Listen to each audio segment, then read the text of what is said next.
Hello, good morning. I'm Rams. So, a while ago, nakita niyo ang slideshow ko. And that's dedicated for Shalom and to Sir Renz. To Sir Renz, thank you sa lahat. Sorry din sa mga nagawa namin. Kung nagtampo ka, hindi naman namin yun sinasadya. Siguro pagod lang kami or anything. Pero alam mo naman na mahal ka namin. You're the best teacher ever. Alam mo naman yung babat. Huwag ka na maarte. At saka, thank you sa lahat kasi na-understand mo kami, kinakalaban mo ang lahat para masunod lang yung tawag dyan, yung gusto namin.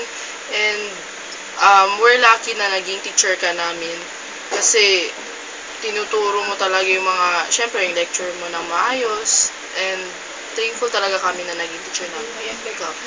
And to Shalom, to my best friend, B-Boys, Lausog Boys, thank you sa lahat, sa girls. Thank you talaga sa lahat. Siyempre, sa mga best friend ko, thank you talaga. Kung hindi dahil sa inyo, wala ako ngayon.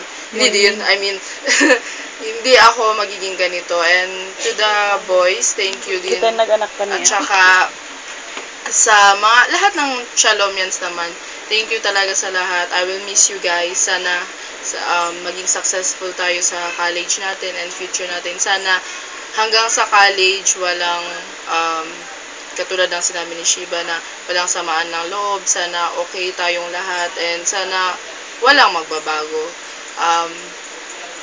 I will miss you guys. Thank you. Bye. Moimin.